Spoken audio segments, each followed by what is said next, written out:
Welcome back to Ty and That Guy. I'm Wes Chatham. I'm Ty. And no, Ty did not turn into a handsome Disney princess. This is our good pal Breck Eisner. Princess, come on. Sorry, Disney prince. No, Ty did not turn into a handsome Disney prince. This is our good pal Breck Eisner, who is guest hosting on the show for season 4, episode 10. Hey, Breck, good to see you, man. Wes, and hello. You know, Breck, this is exciting because you are kind of like a character already on this show. That's not people love to make fun of you as much as that we do, and it's just been great that it just catches on like that. And then now every time we have a no compliment Breck policy, so if we're talking about your episode and we want to say good things, we just act like we don't remember the name of the director, and they automatically know whose it is and everything. But I want to start by apologizing. This is what we do with all our guests. You know, I apologize that for all of the annoying fame that you're going to get from this podcast. Oh yes, I'm ready for it. You know, Stephen King said that one of his biggest mistakes in the 80s, before the internet, before YouTube or any of that, people didn't really know what Stephen King looked like. He was this famous author. And he did an American Express commercial like in the late 80s. And he said it was the worst thing I've ever did because all of a sudden everybody knew what I looked like and I was getting recognized because the collective knowledge and fanship of his books, and then they see him and it's like just that one commercial set it off. And, you remember that trailer for Maximum Overdrive? Yeah. And he's sitting there and like the trailer is on him and he's like, I'm Stephen King. No one's done my movies right. I mean, now I'm going to do it right. He goes, I'm like, that's bold, I'm going to scare. And he looks at the camera and his eyes turn inward and he goes, I'm going to scare the hell out of you. Joseph, have you seen this trailer? You gotta get a piece. It is. No, I have not. Oh, it's but crazy. I will be getting that B-roll for this right now. I'll never forget. I'll never forget seeing it in the theater. Oh my Maximum God. Overdrive when I was a kid. I remember I loved it. So I got to go find this trailer. I'll be putting it up in as B-roll. Even as a kid, I mean, even as a kid, even in the theater, watching that trailer, you're like, oh, this movie's gonna suck. You just knew it, like the way the way he looked in the camera, the way he got cross-eyed, the way he was like so sure of himself. You're like, oh, they don't have a good movie. Okay, you and I had a completely different experience with that trailer because. First of all, I was like fucking Stephen King, who I've been, a mega fan of ever since I can remember being able to read, which was a couple years ago. And when I saw, finally, but when I saw that trailer, I was like, this movie's going to kick so much ass. And I remember renting that movie at Blockbuster. Did I rent it or was it on HBO? I think I rented that movie. Yes, I did rent it because I rented it multiple times. And I just thought it was great. I thought it was fucking amazing. Were you like 4 years old? How old were you? That movie came out. Yeah, I mean, I was really young. So it was a rental. So yeah, you saw it as a rental. Yeah. I saw it when it came out. I remember in the National Theater in Westwood in California in LA, and it was like, yeah, this is not working. When I came across Maximum Overdrive, like I did most movies in that time, is just walking down the horror aisle and just finding posters that are like pictures that I liked on the cover, and I'd watch them. I would literally go down the aisle and watch movies in a row. I'd be like, okay, Mom's gonna let me rent 2 movies, so I get those 2 movies, and I'll come back, put those up, and get the 2 next to it, and then come back and get the 2 next to it. But I remember if a poster or a picture got me, I would watch it. That's how I found Blade Runner. Really? From the poster? Because it wasn't a poster, it was the cover of the VHS. Yeah. And I went in there and I was like, Han Solo's in because I don't know if you remember the thing, but he's standing, he's got 2 pistols and of course. He's got his trench coat and he's like jumping off car. And I was like, Han Solo's in a fucking movie and I don't know about this movie? And I rented it and I was like, how did I not know about this movie? And I don't even know how people knew about movies back in the, because I didn't have access to the internet. I didn't read. I didn't have access to magazine or anything like that. And how did you know about movies at that time? It's funny. They had a movie. They had a rental place in L.A., also in Westwood, that organized the movies not by genre, not by film director, but by studio. It was so bizarre.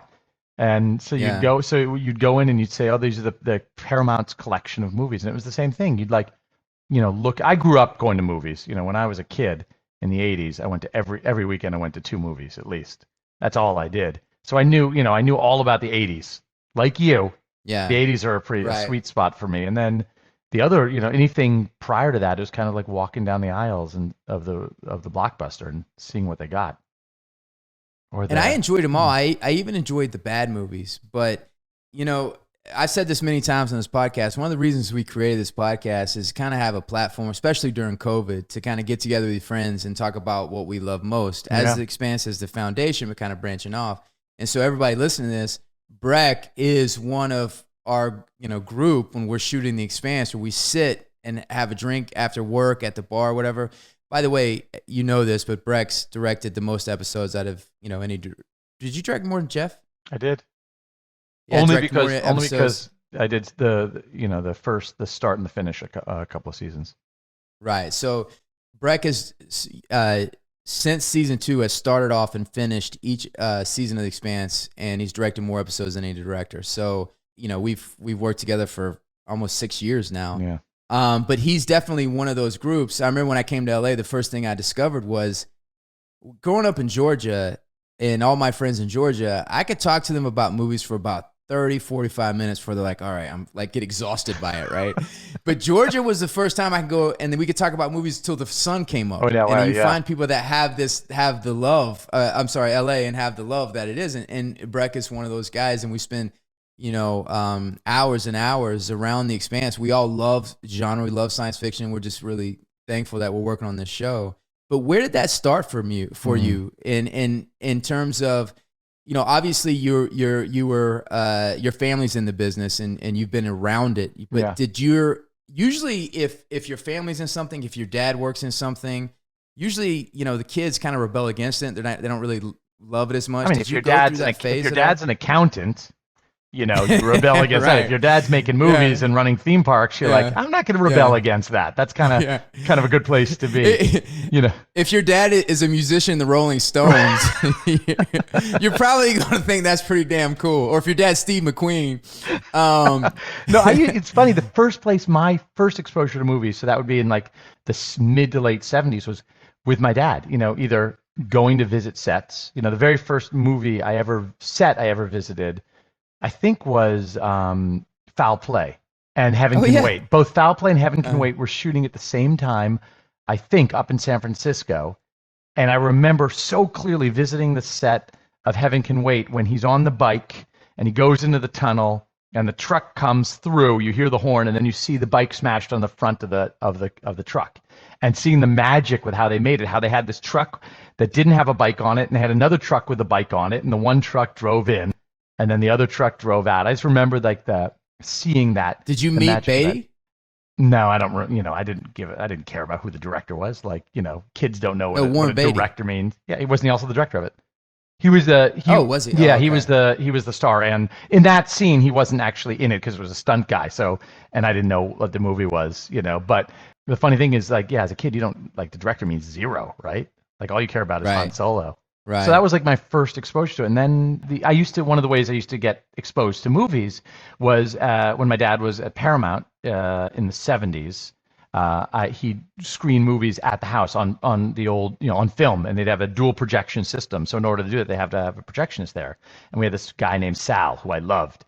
And my dad wouldn't let me into the movies because he was with other people or it's an R-rated movie. And so Sal snuck me into the booth a bunch. And I'd always feel like my dad would never know. He couldn't hear me. It's a soundproof booth. So they were screening Airplane, an early rough cut of Airplane. Oh, my God. And I was laughing so hard that my dad and the Zuckers could hear me, or Abram Zucker could hear me in the theater laughing. He let me watch it. I just remember the shit's gonna hit the fan, and the shit hitting the fan. I thought as a 7-year-old or 6-year-old, that was the funniest thing I'd ever seen. So what? So what was your dad's taste in movies like? Did he have? My dad loved. Were you guys in line in that? No, he was not a genre guy. Because he grew up in New York and he loved theater and classics, and your kids, and he really like his real like he loved like ordinary people. Oh, look at there's his kids. He loved ordinary people and like dramas and that was his thing. But he got into genre as the kind of the taste of movies shifted in the late 70s into the 80s. I mean, I loved Ordinary People too. I think that's a fantastic movie. The reason he'll bring up these old movies like that have been forgotten, like The Blue Veil. Like, I remember the other day or a couple of years ago, it's like, we got to see, I think it's called The Blue Veil. The Blue Veil, and we couldn't find a print anywhere. And he finally, Scorsese has an amazing print. So they finally found it in Scorsese's collection. And Scorsese has there's a thing called a bicycle print. Have you ever heard of a bicycle print? So back in the day where they used to, for network TV, they'd take one print and they'd run the first reel, and then they'd run it to someone on a bicycle would take it to another place to run it. So it was all bicycle from bicycle, and found an old print of this movie. And wow. So all the different interesting ways to discover movies. But nowadays it's so much easier with the internet, isn't it? The reason I ask is that, Jason Reitman, I heard him in an interview once, and he said that, he grew up around his dad, around movies and all those things, but it really didn't catch on to him until he saw Kevin Smith. He saw, it wasn't Chasing Amy, but the one they did at the 7-Eleven. Convenience store, yeah. That one. And so when he first met Kevin Smith, he's like, "You're the reason I got in movies." And Kevin Smith was like, "You were on the set of Ghostbusters, and I'm the reason you got into movies. I'm the reason you did that." It fucking blows my mind. So I was wondering if you had that same thing. For me, it was not watching Kevin Smith movies 100% when I was with my dad. I think I've told this story with my dad when it was 1980 or 81, probably 80, and he was going to it was the weekend, and it was like, I think it was the summer, or I was like playing with friends. He's like, "Breck, come with me. I'm going to look at a rough cut of a new film you're going to love. You have to come." So I don't want to. It's called Raiders of the Lost Ark. I'm like, "I don't want to see a religious movie, Dad." And he said, "Trust me, just come to it." So I went with him, and I think that moment, like being with my dad and watching this movie, that was just the most remarkable movie-going experience. That was the moment I think it clicked for me. Wes, can we both agree that we both really hate Breck right now? I mean, just that's just no. That must have been amazing. No, but what's crazy to me is that I had the same experience with my dad. He rented Raiders of the Lost Ark. I don't think I was on saw it in the movie, but then we went to, he took me to the movie to see, I used to go visit him in the summer. I go visit for like 2 weeks of summer. And one summer it was, the Temple of Doom came out. Wow. And he's like, "You remember I showed you," and I was like, yeah. It was like my favorite movie of all time. And he took me to see Temple of Doom. And I know some people have mixed feelings about it. I adore Temple of Doom because as a kid in a theater, sitting down and seeing that movie, it just blew my mind. Yeah. And what was Harrison? What was Indy's sidekick? Is it Short Round? Short Round, yeah. Yeah, Short Round. And I just thought he was the funniest guy. And that's amazing. Yeah, I mean, it's like those experiences. To tell this. Yeah. And then tell the story when you met Spielberg afterwards. So I had forgot. Again, like it does. You don't. As a kid, you don't care what the director does. It doesn't, it doesn't mean anything. Only thing that matters is Indiana Jones, right? And I'd forgotten this story, but then I was doing a pilot. No, I was doing a mini series called Taken. This was maybe 15 years ago. And I was directing it, and Spielberg was the EP, and we had a big production meeting with Spielberg was on the box digitally. He wasn't a picture, it was just on the phone. And we had the big production meeting, which was when we go through all the shoot and everything we're gonna do, and it ends, and then Steven goes, "Hold on, before we end, Breck, you're still there, right?" And I'm like, "Yeah, Steven, I'm still here." He's like, "I just want to tell a story." He's like, "Breck, do you remember in LA a million years ago, we screened Raiders of the Lost Ark, and it was your dad and me and Lucas and you, and that's it. Do you remember that?" I said, "Oh yeah, of course I remember that." And he said, "Do you remember what you said to me after the movie?" And I said, "I talked to you after the movie?" "No." He said, "Your dad brought you up to me, and your dad said, 'This is Mr. Spielberg. He's the director. Tell him what you thought.'" And Steven says to me, "Do you remember what you said?" I said, "No." He said, "You said, 'Nah, it's okay.'" What? What? I said, Raiders of the Lost Ark was like the biggest influence and it's the best movie that's ever been made. I was just embarrassed or nervous or I didn't know who you were or what you did. You said, yeah. What a smart ass little punk. He said, Steven said, I'll never forget that. Oh, that's an incredible story. So but you know, the thing is like, I know that you discovered movies in such a pure and organic way because I've been lucky at this point to work with a lot of directors, and some directors like the Spielberg or like a James Cameron or whatever, when they come on, they inspire the feeling of magic on set. Like when they're on set and you feel like, oh man, and the love that you've had for all the things that you watched that were so important to you when you were younger, it's all brought with you when you come on set. Sometimes when you're on set, it feels like a job. The director's there, he's doing work, and you're not connected to what the outcome of that job is. You're just, you're doing your thing that day and it's a job. And to me, that is not the thing that motivates me. When I feel the magic and the love that of the reason of the things that touched me, and I bring that with me, and that director comes on there and creates that, that's what you do. When you're on set, I feel as if we're making something that has magic in it, like the things that you and I are talking about right now. Oh, I appreciate that. It rises me. It's the truth. And it rises me up and it rises everybody that works, because it's like, it reminds us of all why we're doing it, why we love doing it, and why we rehearse on Sundays and we work on Saturdays. And well, it's one of the things I love about The Expanse. The funny thing about directing or any job or acting, or oftentimes you take the jobs you can get when you're starting off, or even as you're like trying to build a career, and it's very competitive and hard. There are a million different things that go into making a good movie or a good show, and it's almost a miracle when you pull it all off and all the pieces come together. And so I spent a long time. I started in commercials where I did comedic commercials, visually comedic commercials. I did movies where I did kind of more raiders and horror and action kind of things. But my true love has always been science fiction. That's what I always have like wanted to do. It's the short film when I got to pick on my own what I wanted to do was science fiction. And then I spent all these years trying to get into, Taken, the miniseries we talked about earlier, was a bit of sci-fi, but to do real hard, like true science fiction movies or shows are really hard to find. And then all of a sudden Expanse arrived, and it's like, it was one of these situations where you got to do really with it was stories that we really wanted to tell, scripts that were amazing, and actors who were incredible. So the experience was incredibly rewarding, and I came to set every day like feeling like, oh my gosh, this is a place I really want to work. I'm doing exactly what I want to be doing. Finally. How did you first hear about The Expanse? But I did a bunch of pilots and shows for USA and Sci-Fi Channel, and Bill McGoldrick was the executive who picked up The Expanse originally, and a very good friend, and someone I worked with a lot. I met him when I did my first job. He was had been a assistant on a desk, Stephen Chow's desk, and was just started off as his like first job as an executive. And I did my first pilot called Invisible Man, and so we met and became friends from then. And then he picked up The Expanse and first talked to me about the pilot, but I was off doing a movie. And then after I finished the movie and after the first season happened, he asked me if I'd be interested in doing a 2-hour kind of season 2 launch on The Expanse. And I was excited for that. And that's kind of how I got connected to the show. That's completely how I got connected to the show. And when he asked you to do it, then did you go watch it? Or yeah, did you watch it before that? I had only seen the pilot. And to be honest, like the pilot, although I like it and I love the casting and so many difficult things were set up in the pilot in terms of, speaking as a director, I know how hard that was.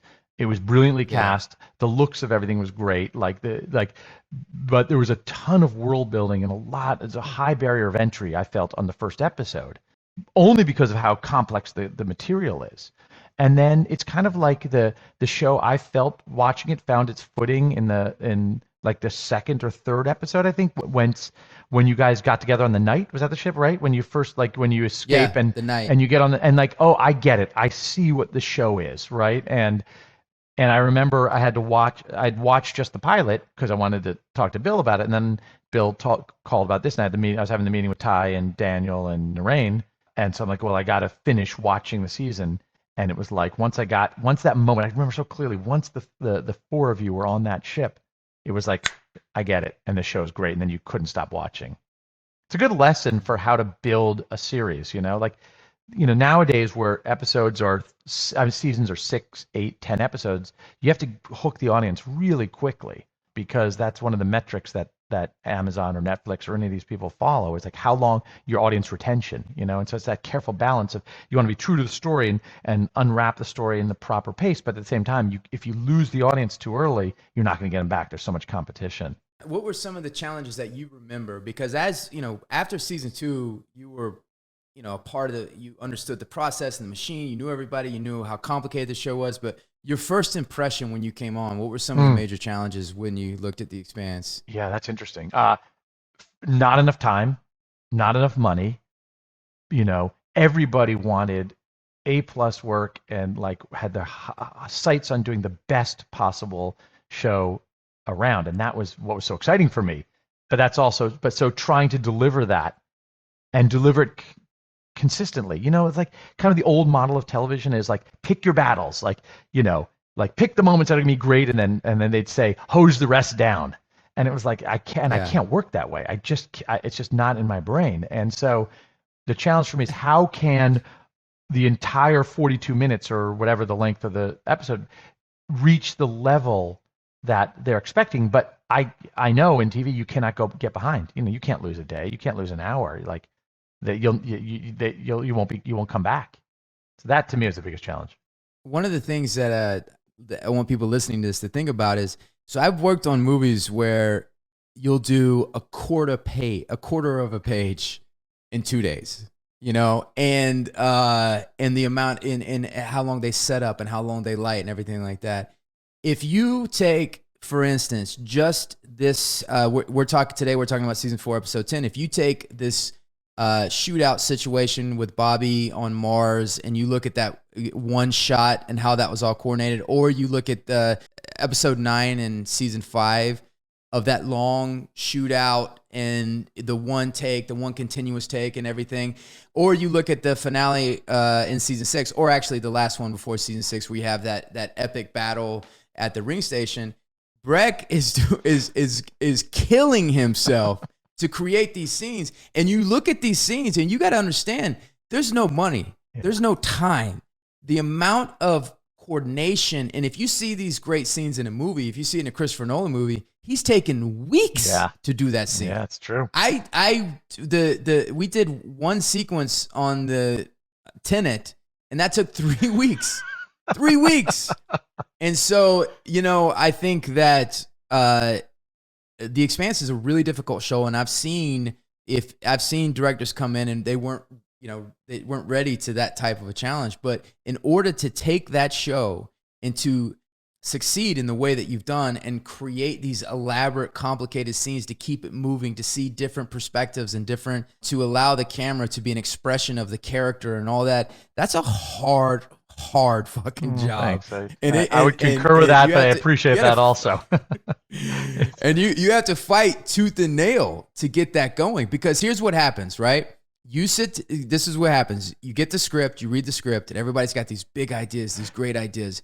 But when the reality of shooting starts happening, and things are going on, and we missed a day here, and we didn't get this scene, and people are exhausted, and tempers are flaring, all those beautiful big ideas start getting smaller and smaller and cheaper, more affordable. Yeah. You have to be able to lift everybody up and no, we're going to do this. We're going to do this. And I think the legacy of The Expanse is greatly benefited by those amazing camera work and scenes and the way that these scenes were created and displayed. I think it's really the legacy of The Expanse is going to be greatly helped for that and for your contribution in your work. Well, thank you. I appreciate that. Yeah, in spite of you. In spite of me. And look, I'm just trying to make up for the 2 years of just talking shit about you. No, I appreciate that. And it's true, by the way, it's easy when you've gotten behind. It's true. I'm really fucking good. It's true, by the way. I'm Wes, a great fucking we all director. know how much. The Expanse is lucky to have me. We all know how much I love Wes, and how there are. No, I was saying you were saying. I know you were. Saying, I know, but true. I'm changing the subject about how there are times Wes and I will be like, we got to make sure we capture these great moments, and then all of a sudden I'll find myself being like, oh, this motherfucker Wes is making sure he has a great moment. I get what's going on here. He's making sure when he steps into Baltimore, it's a big, all right, I'm going to show him a big fucking introduction here. And like we'll do things like we'll go to a movie and we'll see something like we did. A lot of it happened in season 5 where we go to a movie and we went, what was that? 1917, right? Is that what we saw? Yes, and 1917. And we're like, fucking hey, let's do our own version of that at the finale of Amos's big shootout. Like, yeah, what the hell? Why not? And like, well, like they give it. Narain gives us that rope, and we can either hang ourselves with it or we can make something great. And that's like one of the things I really enjoy. And the other reason I feel indebted to Wes and I go out of my way to make sure like those moments are beyond, spectacular, is that Wes was the guy that convinced me. I got brought into the beginnings, right? I got brought into 1 and 2, the second season and the third season. And it was the fourth season where I did the first episode or the second episode. And I remember Wes saying, you got to finish this. It was Wes is like, just tell Narain. Like, I'm sure he just tell Narain, you should finish it up. I'm like, nah, I don't like to ask for things. Like, I'd rather not, he's like, what's wrong with you? And so the only reason, which I find it so satisfying to start and then finish the arc, it's like really incredibly satisfying. So I Wes really was the one who convinced me to just ask, which is great. You know what would be hilarious is if we went and saw 1917 and we were like, this is so fantastic. And you were like, yeah. And then you did that shot for another character. And you're like, oh, you want me to do it in one of your shots? Am I that transparent where you're like, I'm like, you should do this in my scene.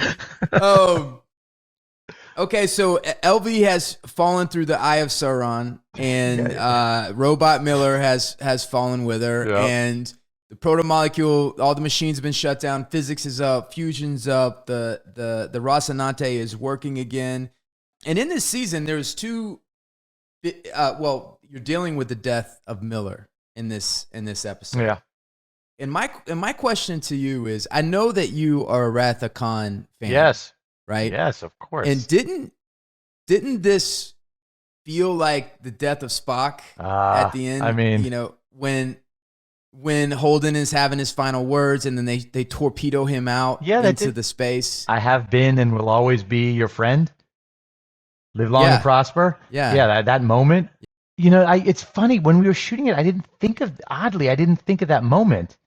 Really? I could have thought I'm sure we did. I'm sure we talked about it, and because there's even I even felt like, and it could be my imagination, that I even heard a little bit of bagpipes, because in the Spock one, there's like a little bit of a bagpipes in the thing, and Shatner was really, really good in that scene. When he chokes back that sob. It's such a good moment. Like what he's. Yeah, it's such a great moment. It's also a great moment. It's a great moment that they commit to it 100%, but yet still are able to hedge their bet. If there's a next movie, we have a way to bring back Spock. I mean, it was like such a brilliant idea. Do you think, as you're directing, so let's say that you don't, because I might have. To be honest, I don't remember. Maybe in the moment I did, but I can't remember now if that was because it's the Spock moment is two best friends face to face, separated by a piece of glass. To be honest, the moment where I was a little bit stealing from that was when, who was it on the glass? And it was in season 4 where Kara, where Kara's up against the glass, and one of her group from her group, her family, they're separating, and it's through the glass that they're up on the glass, connected, separated by the door of the airlock. And I cannot remember what the scene was now, but that was that this season or was that season 5? I don't know. You're boring me. No, I'm kidding. I'm not. Wait. Wes's real meaning is I wasn't in that scene. I'm bored. I wasn't there. What do I care? That was another actor. Oh my God. Blah, blah, blah, blah. Breck Eisner exposes me for the narcissist I truly am. No. I understand what you're saying, but I think that, and that's really kind of goes to my question, because if you love something the way that you love it, do you think that sometimes, even if you don't remember that scene, your subconscious it still hits a note, and you still do something that you can go back and later and watch. You're like, oh, I must have been influenced by that moment. 100%. Don't you think like we're stealing ideas? We don't even know we're stealing them. We think we have these brilliant ideas, and in our subconscious, we're like, oh yeah, that was Wrath of Khan.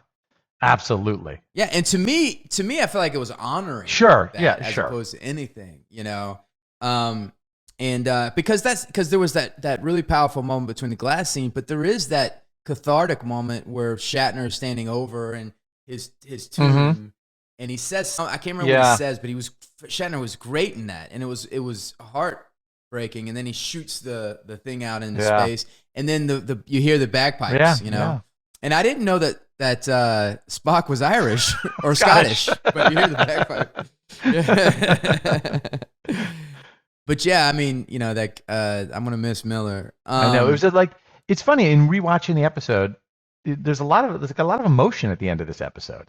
There's a lot of different characters going through these cathartic moments of loss, and I liked, in rewatching it. I remember because when we're talking about this episode, it was so much about the technology and the eye and the alien spaces and how you get out and all that geography and how Amos's hand gets blown off and what is the gunfight going to look like. And because when we shoot together 9 and 10, right? So we always shoot together 2 episodes. So you think of episode 9 and episode 10 as one episode, you when you're in execution of photography.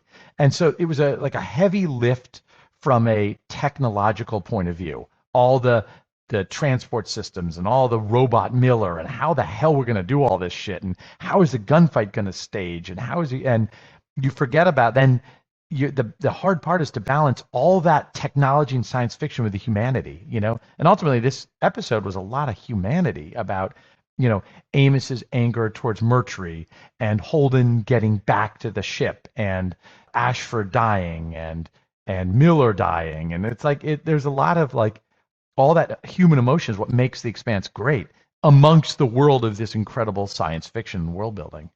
And that's the challenge for us. So let's talk about Ashford's death for a minute, because you actually let me come watch you edit sometimes. And this was one of the scenes that I watched you edit.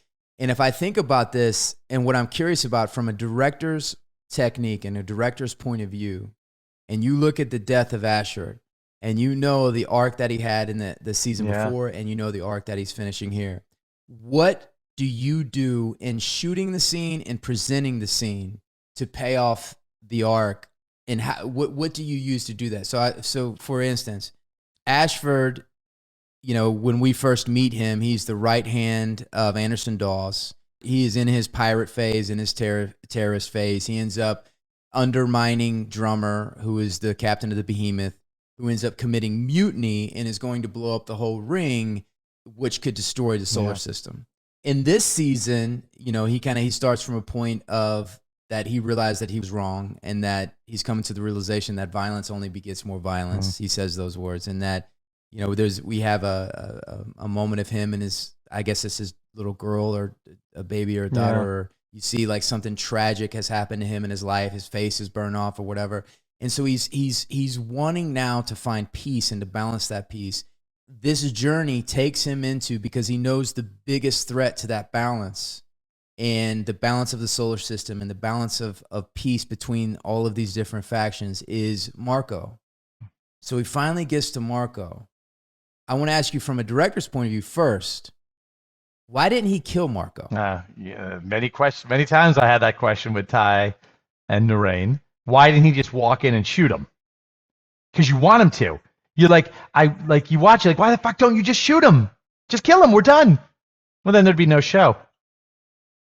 Well, but you could shoot it in a way where you take that choice away from him. Because here's the thing. As it is right now, he shows up.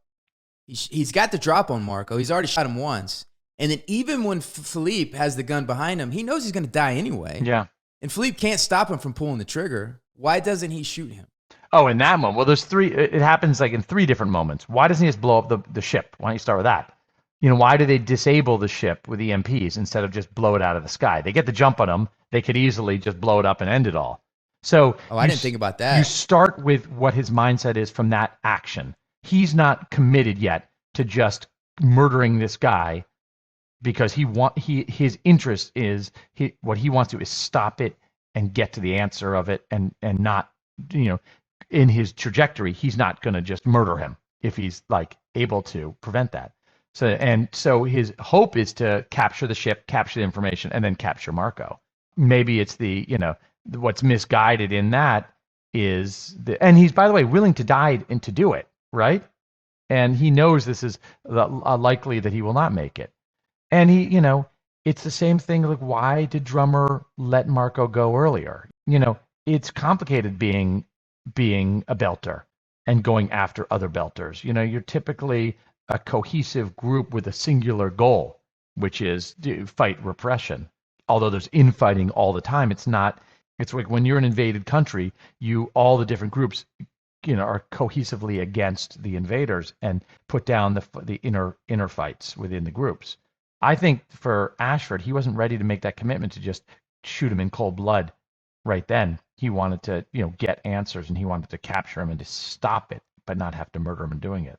When Philip has the gun to him, you're right, he could. I mean, I guess in theory, he could pull the trigger.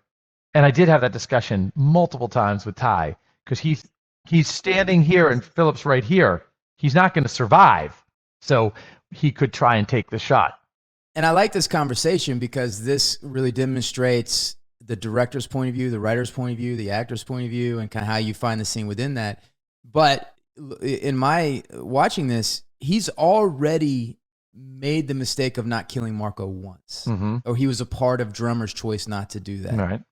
And now he knows Marco is on to something really big and really destructive. He doesn't know to the extent, but he definitely does. Yep. And when he showed, his motivation is the fact that they let him get away, Sure. and they didn't kill him when they had the chance. And so now he's in this scene, and I can understand him wanting to get answers, why he didn't blow up the ship and why he's on the ship and everything he can. But now he's got the jump on him, and Philippe has a gun to his head. He knows Marco's not going to let him go. Sure. I also think there's why does he not pull the trigger? I think it's also like he said, this is my son, Philippe. I think part of the idea, setting up the idea of a child and like the loss in his life in the past, is that he's standing in front, the child, this child is here with a gun on him, and his father is there. And I'm thinking, like, emotionally, that was not a place he was able to commit to, Ashford. I think that's like, that was a bridge he wasn't able to cross in that moment. And it speaks to his humanity. I think that is, is it the right decision? He doesn't know how many lives it's going to end at that point, meaning Ashford. And he does make attempts to, to send the information with recording the conversation out so that it won't be completely in vain. But I think as a human being, he wasn't able to decide to murder him in that moment. And I think it's like, that is where, instead of it being like a staging moment, sometimes you'll say, oh, in staging, he couldn't get around the shot. He couldn't do it. I think it more comes from a character place. It has to be an eternal place. I think so. And I can understand that. But we debated a lot. That was a complicated, and that whole sequence, I don't know if you remember, it was this is an example of not having enough money.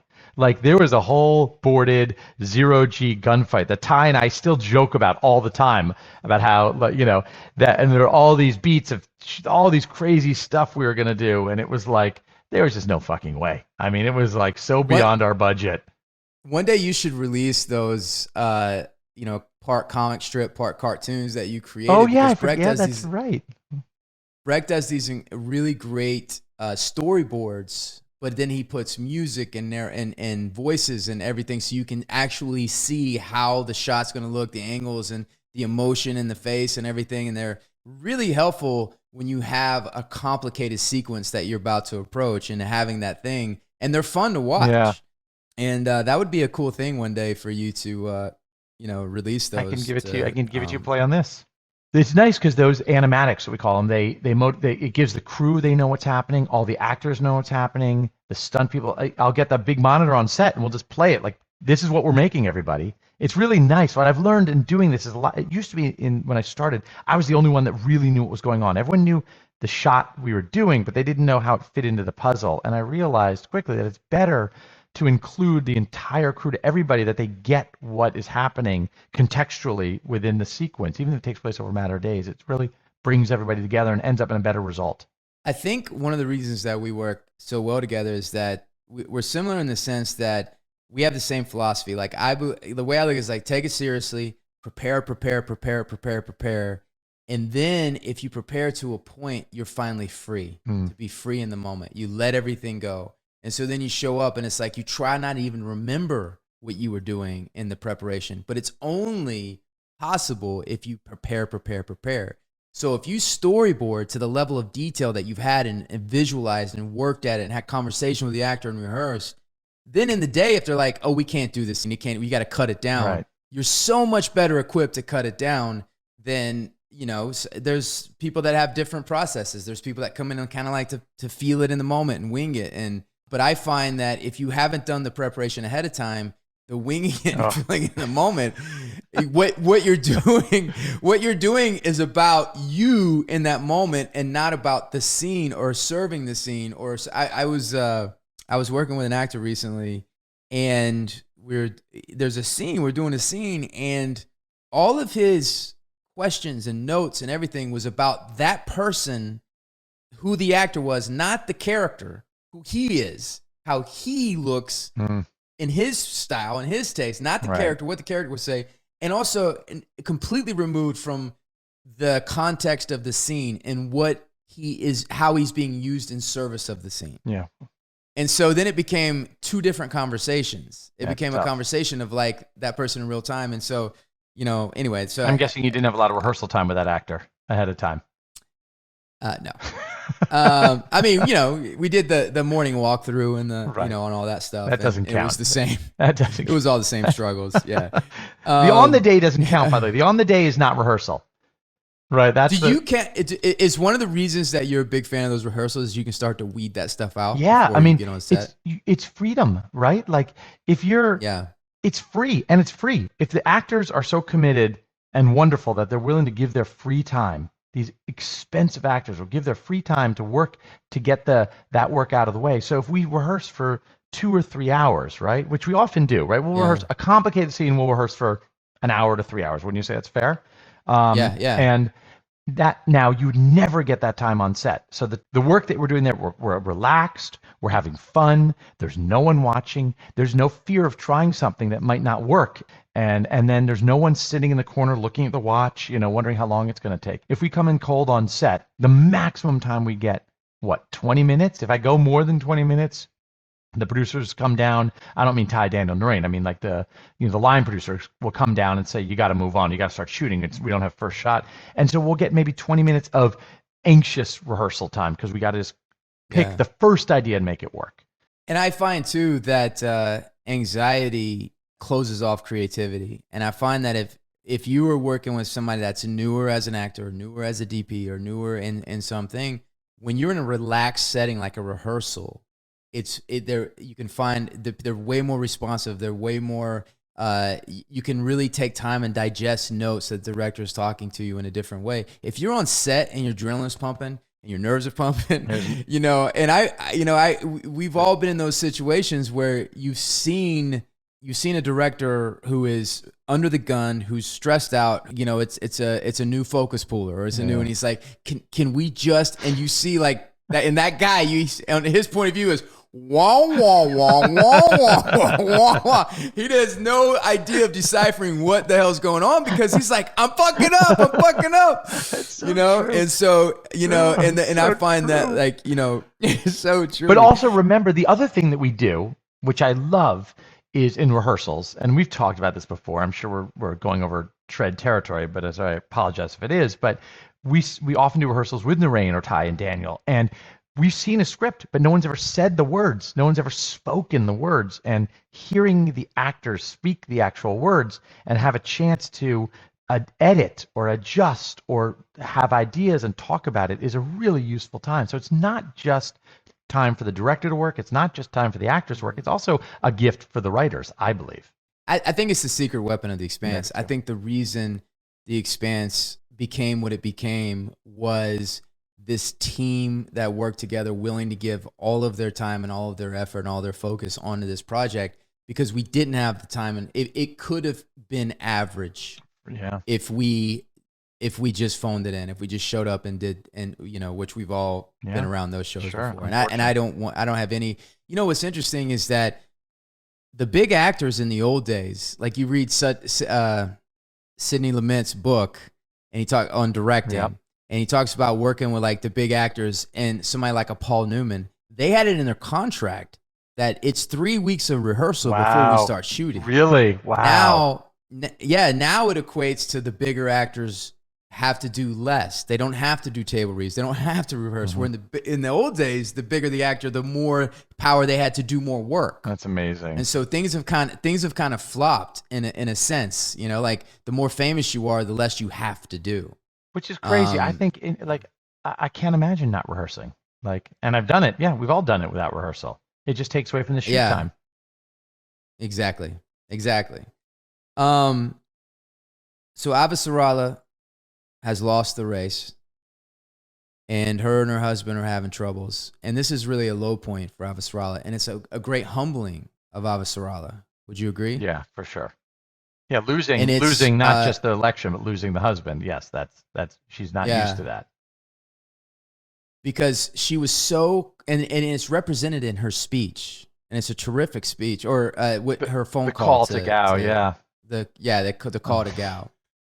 By the way, speaking of focus puller, I wanted that to be a oneer. It is a oneer. We come in wide, we come in close. It's low light. Right. We come in past her, calm. We find her. She gets up. She goes to the window. We see Bobby's reflection in the window. She comes to the camera, all in one. And, she has to walk into this giant speech, and she nails it every time, of course. But we could not get the focus right. Oh, I was losing my mind. Oh, it was because we were on a crane. It was low light. It was very complicated, and it kept out of focus. Yeah, so it's represented in that speech, and the speech is really what she's learned by this moment. And she realized that she got so caught up in using that personal tragedy for a political win is what alienated her husband. And she's like, don't forget who you are. And what she's learned is what makes her such a great leader going forward in season 5, but especially and particularly in season 6. Absolutely. And if she didn't have this moment, she wouldn't have got there to that, because she loses her husband. Sure. I mean, it's funny. It's a good life lesson about adversity. Overcoming adversity oftentimes is something that builds character. And I'm sure that's what Ty and Narain and Daniel were going for, that, continual success can often diminish a person's, decision making. Well, where does your character come from? Not a lot of adversity over there, buddy. Oh, come on. I have my moments. But you have character. We all have adversity. Come on. Everybody in their space has adversity. You might not seem like it. I might not have had the adversity that you or Ty has. Every time I talk to Ty, we'll be having a conversation like yesterday, and he's like, yeah, so, the first time I was stabbed. I'm like, wait, you can't just throw that out and keep going. Like, the first time you were stabbed? You mean you've been stabbed multiple times? I think that's some kind of sex slang of some kind when he says that. But I love that moment when Bobby calls, and she's really realizing that something fishy and something's really wrong on Mars. And the one person that she can trust is Avasarala. She calls her, and there's a great moment where she's like, your timing sucks. Because it does. Because she just got this thing and she just sucks. But speaking of Mars, it's interesting. I read this book about Putin. I think Steven actually gave it to me. And I really got interested in him. And this was before everything that's happened right now. But I've actually went back and started revisiting this because of everything that's happening and what's motivating him. But he was KGB agent stationed in East Germany for 15 years, right? Wow. And he was in the group, and the people that he was a part of, they were the elites. Right. They were the top, right? And this is an honor culture. This is a pride culture. And their kids were set. They were well entrenched and taken care of, and they were the top of their world, right? And so what they knew of the world, the Soviet Union at that time, he didn't have much connection with the West. Right.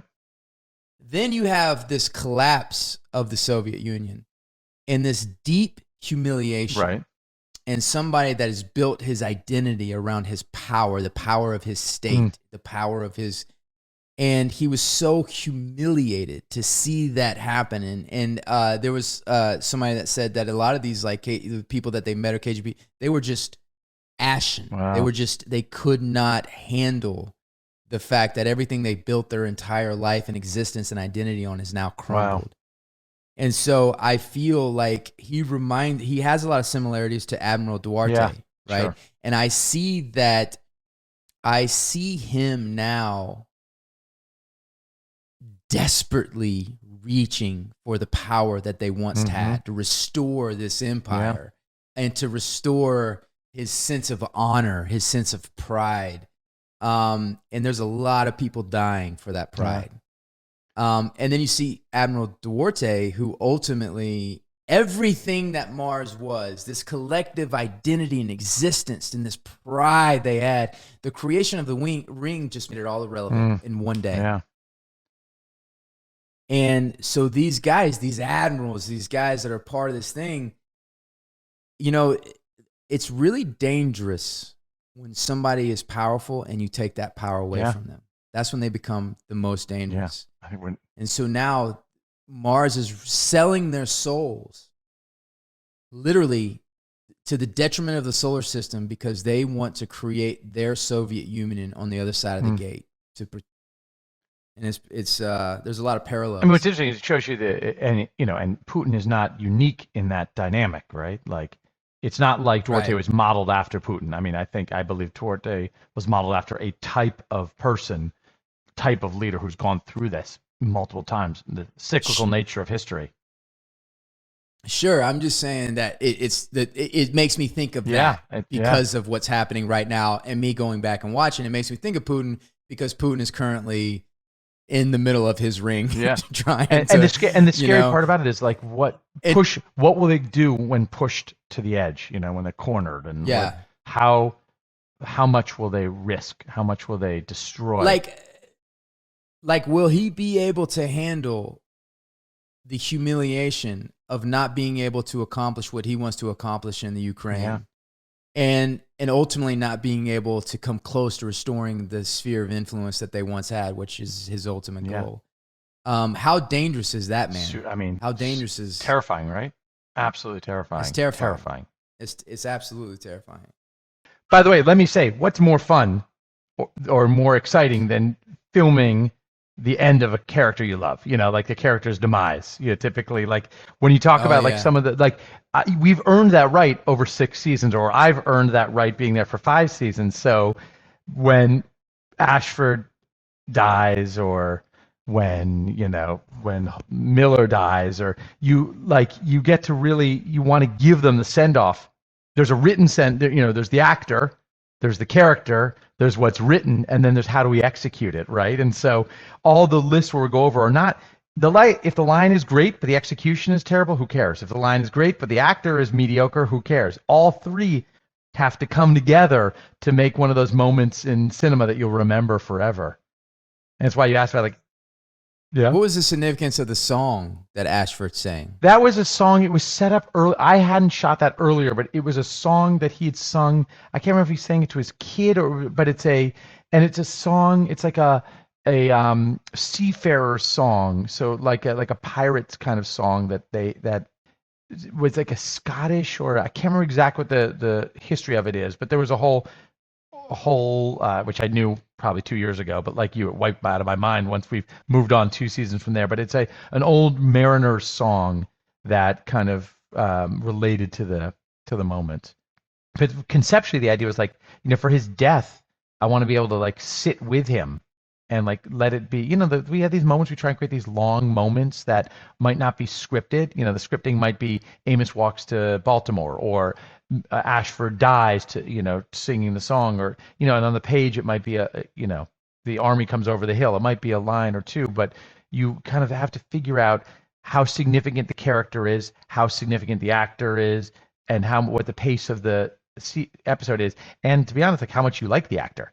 It's like there's that human nature of when you love working with someone, you kind of go the extra effort on top of the being honest to the story and the production, but you also want to give that actor his or her due, and so it's these really one of the great things is figuring out a significant character's and demise is really as a director and then you also think about how do you perform dying? are you physically feeling it? Are you not feeling it? Is it like, how does it feel real, but not over the top, but still enough? It's like, those are really challenging and exciting moments. And it's why people, I think, make lists about like the best end moments. I don't know why, listeners and Joseph, that Yippee-Ki-Yay by Hans Gruber right before Bruce Willis shoots him is not number one on this fucking list. Oh, I don't know.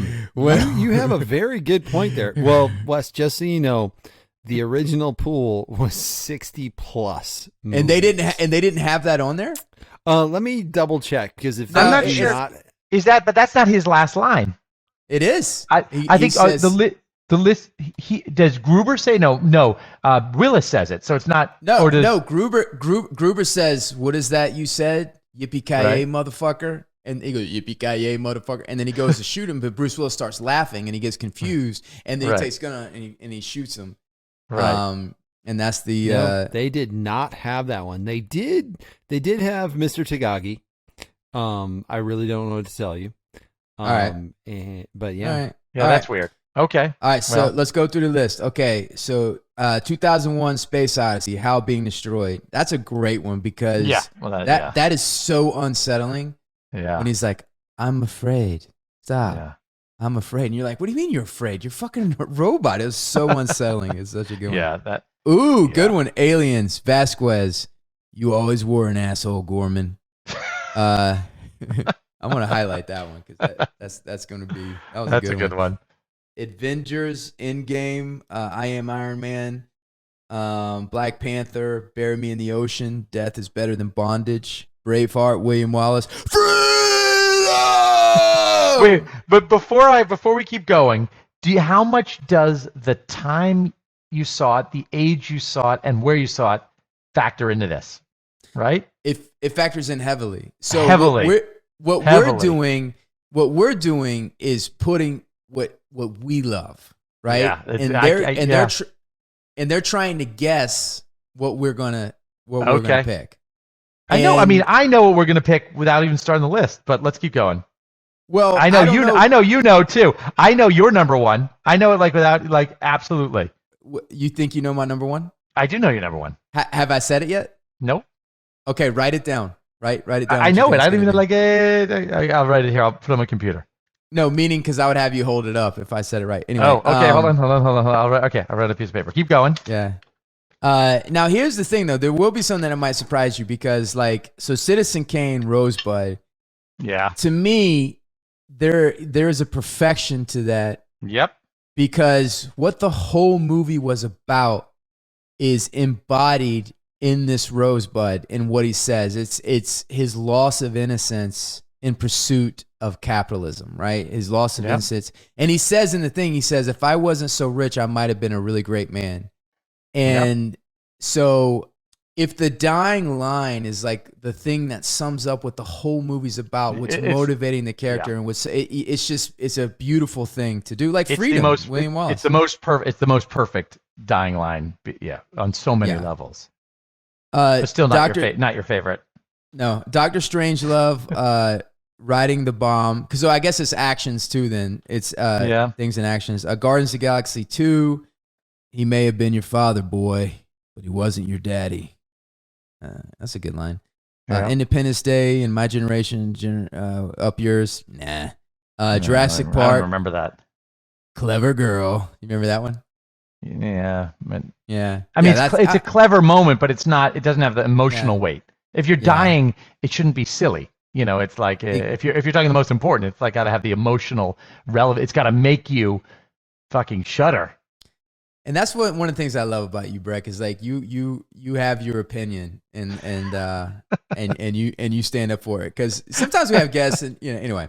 So Colin Firth and the Kingsman. I'm a Catholic whore currently enjoying Congress out of wedlock with my black Jewish boyfriend who works in the military abortion clinic. So hail Satan and have a lovely afternoon, madam. Do you remember that? I didn't see that movie. Not at all. I saw it. I don't remember it, unfortunately. All right.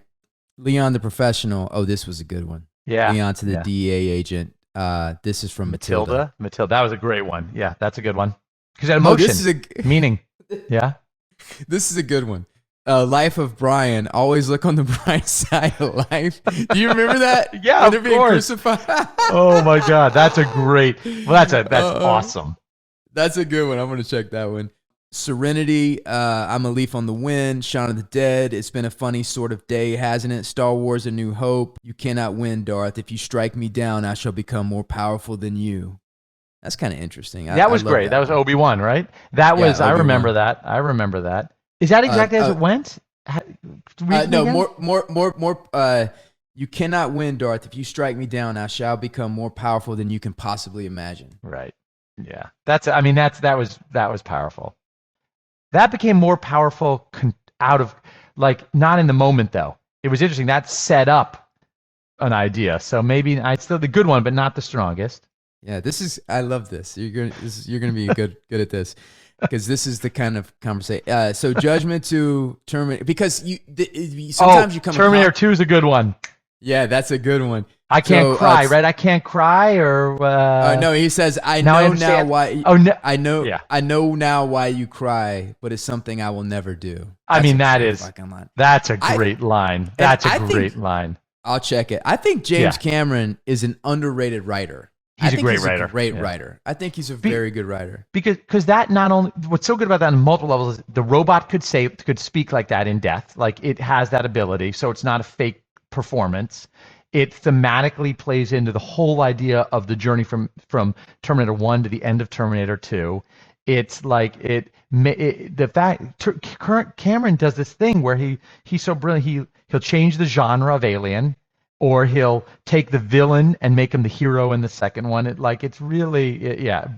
a great last line. Oh, I remember that. The thing about Cameron's a unicorn in the sense that he is as technically strong as a director has been or ever been, like on a David Lean level. Yeah. He's also artistic in the things of making things look beautiful in the way that he's an artist. He draws and everything on a Ridley Scott level.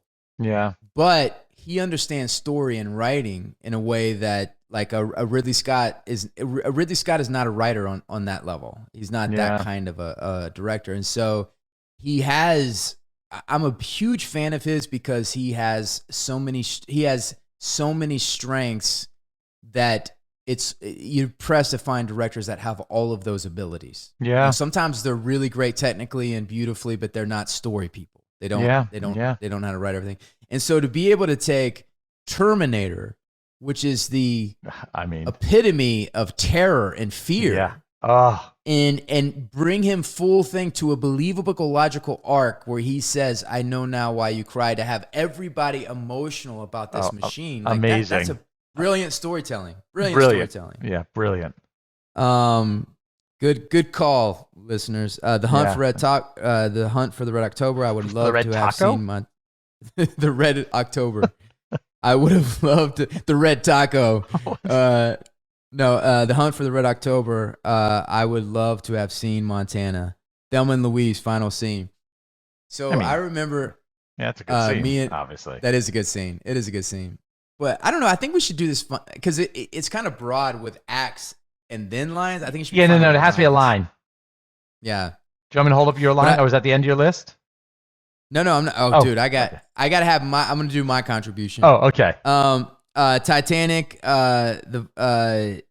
Gentlemen, it's been a privilege playing with you tonight. True Romance. Well, that's an interesting thing about Titanic. Let's talk about that. It's also can't just be the line, the execution, all that. It has to also be the character. It has to be a key character that you've been living with the whole. Can't be a secondary character who's playing the violin, right? I mean, in our list, that's a great point. And then with True Romance, are you talking about Walken's line before he kills Dennis Hopper, where he says, "When you die," which is a great line because he says, "When you die, I hope you tell the angels in heaven that you've never seen evil so singularly personified as you do in the eyes of the man that's going to kill you." Yeah, but it's not. I mean, it's a great line, but killing a line before you kill someone is different than your last words spoken on Earth, right? That's that's what we're looking for. Yeah, it doesn't make sense. Okay, so here is my here's my list. I'm excited to hear your list. And I'm going to on my list. These are the ones that I felt like that they missed. And this is off the top of the head. But I am going to list my very favorite at the very end, and then we can see if you were on the same page. Okay. So Terminator, you're terminated, fucker, but you just said why that wouldn't Makes sense because she's killing Yeah, Terminator. unfortunately, yeah. So Full Metal Jacket. Oh he God, says, that's great. What you made? What is Private your Joker? Why are you not stomping Private Pyle's guts out?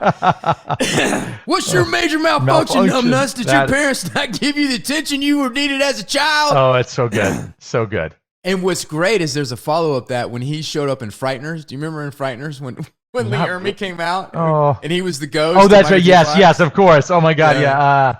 Right, Zemeckis. Wasn't that Zemeckis? Yeah. Yeah. So Kill Bill, that really is Hattori. How do you say the word sword? The Hattori Hanzo, the Hattori. You remember the name of that? Anyway, I don't remember. Yeah. Or before she kills Bill, he says, "How do I look?" Yeah, that's good.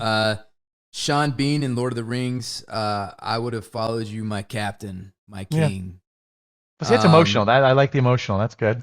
Yeah, it's a good one. It's still nowhere on the level like a Rosebud or anything like that. No, Rosebud is... Wrath of Khan, live long and prosper when Spock says it. Because here's the thing, that's always been his thing, live long and prosper, Absolutely. Right? But now he's given his life for that ship. Yeah. And Haven should always be your friend. Like that, the piece that leads into that too. Like that. I love that one. That one. So good. And it's a character you don't think is going to die. It's also like the surprise of the death is also, you're feeling the emotion already, which is nice. Yeah. Saving Private Ryan, earn this. That's great. That's a good one. That's really powerful. Yeah.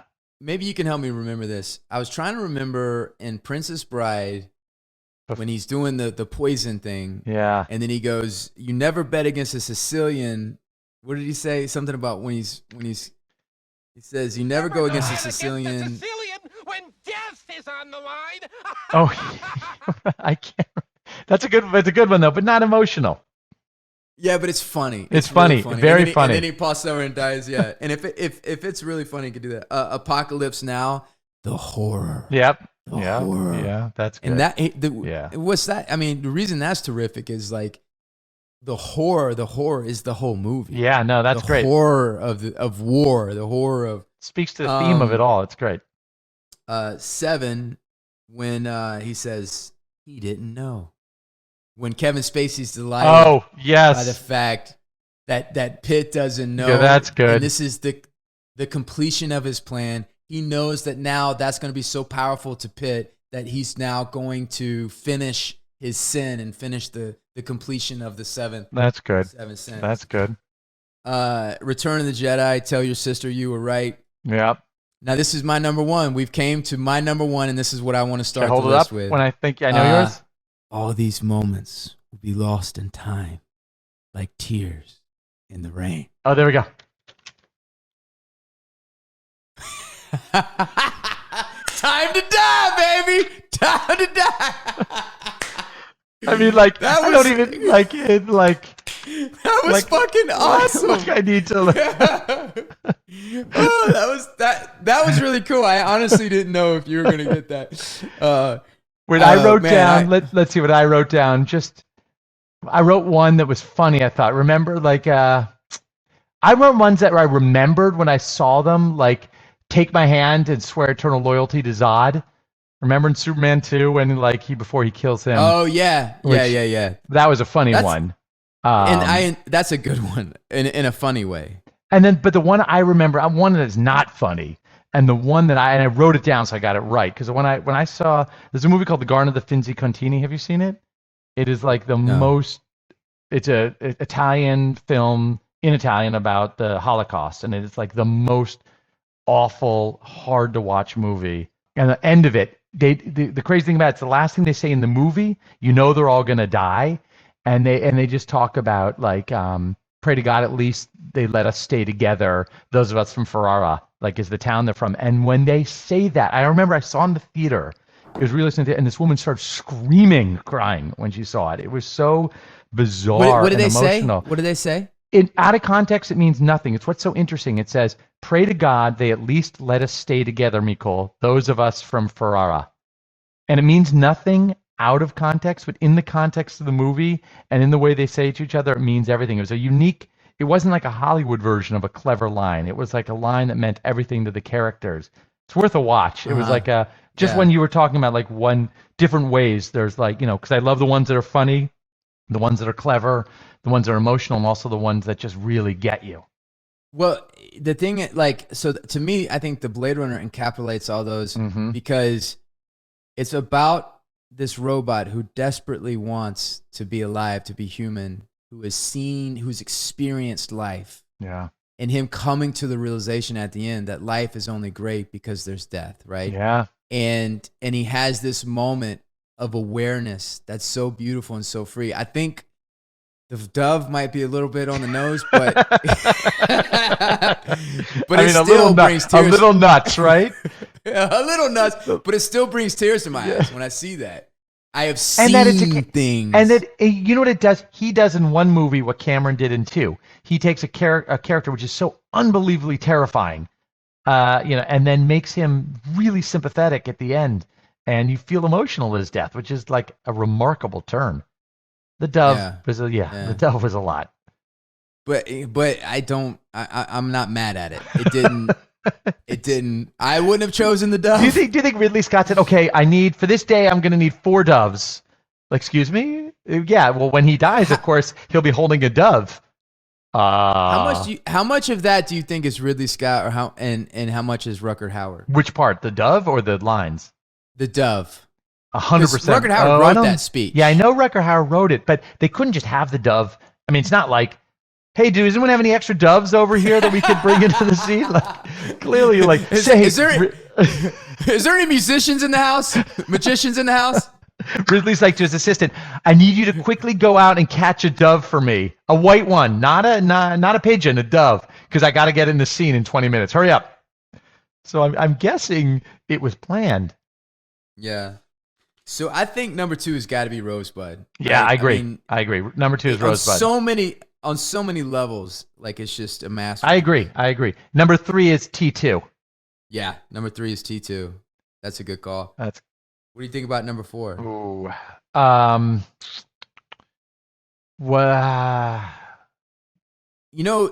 This is from Matilda. I like that a lot. And it really ties into what the whole movie is, and that might be 5 because there was one other one in there that I remember liking a lot, but I can't. But you can tell that you and I have a strike zone, right? Because in a way, Leon is kind of like a robot in the beginning, and then and Matilda awakens him. Yeah. He even says, like, I didn't have these feelings. I didn't know I could feel this way until I met you. Yeah. Yeah, that's true. That's true. All right, give it 4. I don't have my list in front of me, but it was like an easy top 3. Are we doing a top 5?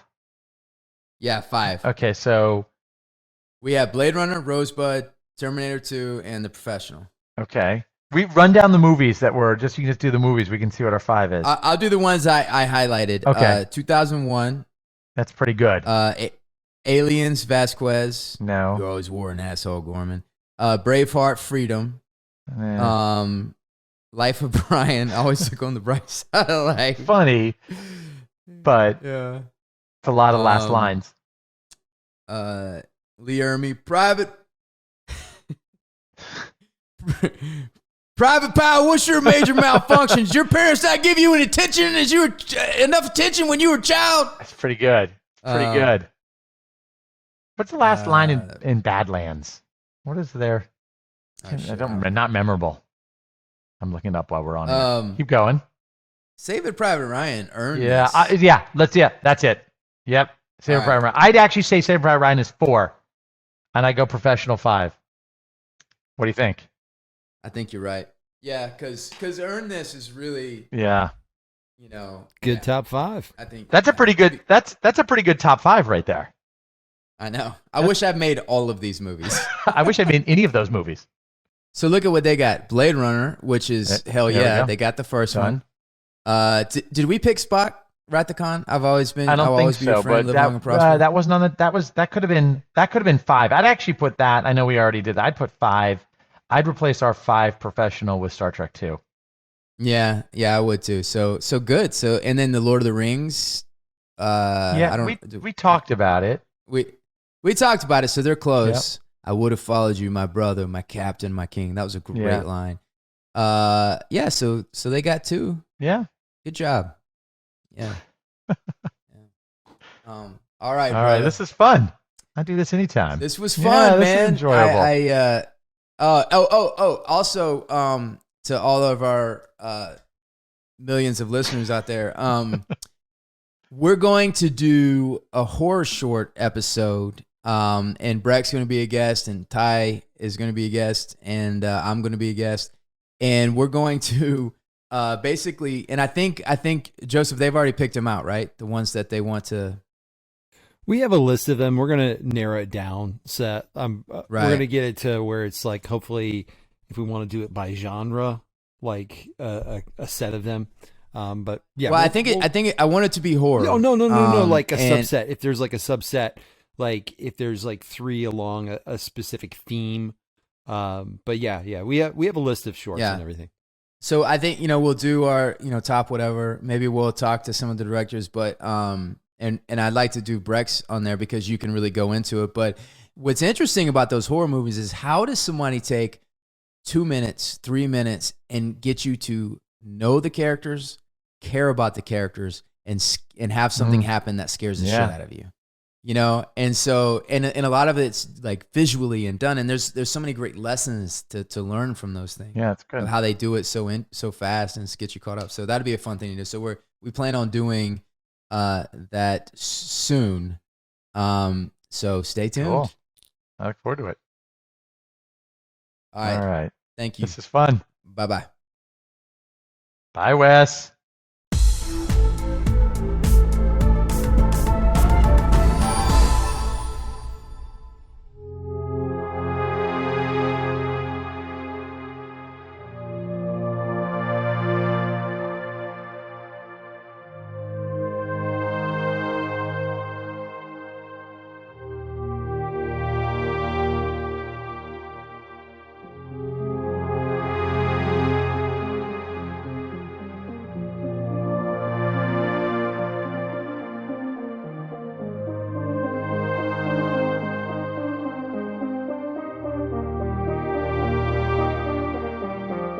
Welcome back to Tying That Guy.